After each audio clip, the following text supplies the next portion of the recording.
So unraveling some of that and talking about those complexities, where do you think the biggest challenges were lying within organisations, within the council, within universities, to overcome some of these challenges that you faced and you've answered and put frameworks into to give to businesses all around the world?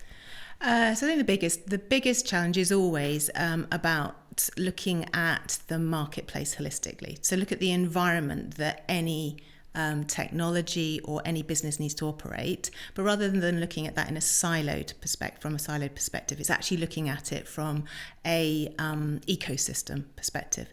So we know that the public sector obviously are responsible for being able to provide the grants that are available, for signposting opportunities, all that great work, but they also need to be aligned with what's going on from a private sector perspective. They also need to take advantage of really great engagement platforms. They need to be able to engage as widely and as clearly as they can to those audiences, so that it's a joined up approach rather than it being a siloed approach. I mean, we know so many people want to do well for the planet, but actually the obstacles are around how easy is it, where's the information, how credible is that information. So if you as an individual or as a business are being, you're given so many messages around these topics daily, actually navigating that is super complex. So I think this is where that partnership entity, that approach is saying, how can we get all of the elements aligned? So if we go back to that point, if you will use the EV charging model,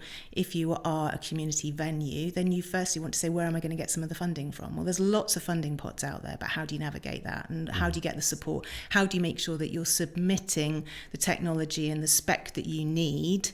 How do you make sure that you actually can engage your local audiences, your residents, to use those EV chargers? How can you make sure that the electricity supply is going to be the right one for you and it's going to be price competitive? How do you know that you've got the tech to be able to, or the back end systems? So all of that actually requires multiple people, organisations to actually come together. How do you know what the legal implications are if you are a trustee foundation, etc., etc.? So there's a myriad of opportunities for that collective approach.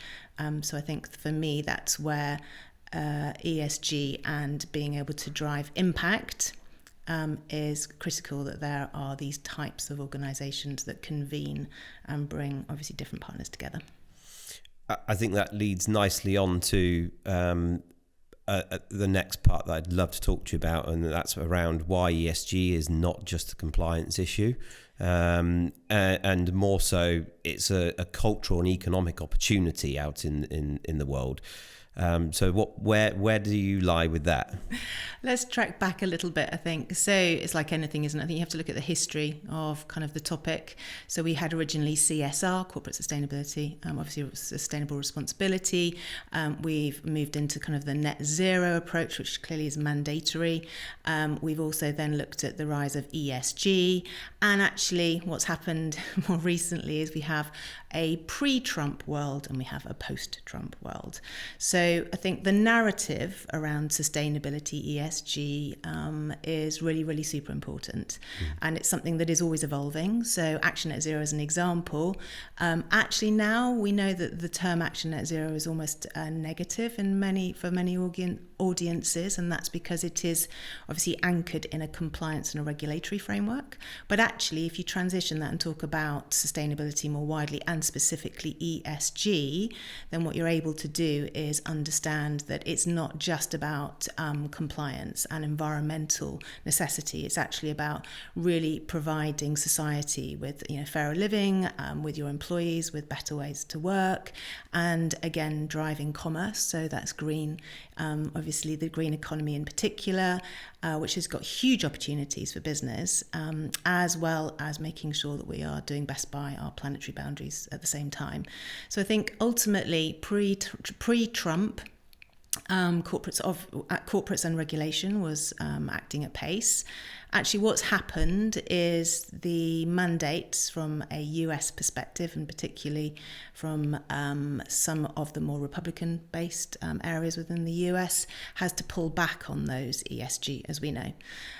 But what that has allowed and what we've seen is that from a UK and a European perspective, actually that's given an opportunity to seize the ESG and to seize the mandatory frameworks as an opportunity. So fundamentally, I think it's gone from being compliant. And the reason for that is if you're not able to trade as easily as before because of some of the changes that we know are happening across the global market supply chain in particular, then there's a real risk associated with not having full transparency of your supply chain. Not knowing where your products are coming from, not understanding whether they are, good for people, good for the environment.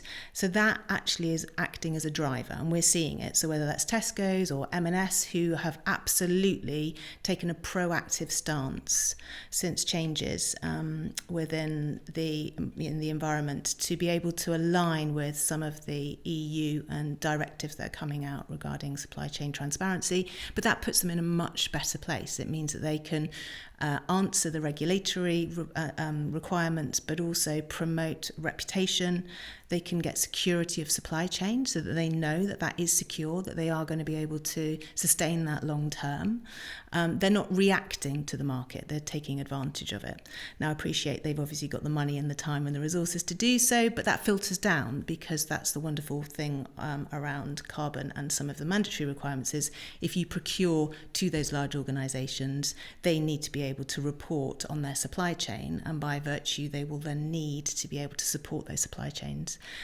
So although it'll take time, that trickle down effect in terms of support coming to their suppliers, and that's being baked into procurement contracts now. So whilst that might seem a barrier to smaller organisation suppliers into those bigger chains initially, actually that's setting them up for amazing long-term prosperity, because they're being asked to comply now, but they'll equally get some support. So I think it's about the balance of carrot and stick, as this always is. Yeah. Actually, who is driving the change? And I'd suggest the EU and UK regulations are seizing the opportunity to drive forward that change so that we can protect our part of the world. To watch the full episode, please go to the Transform UK channel and maybe consider subscribing. Or don't, but probably do. Definitely do.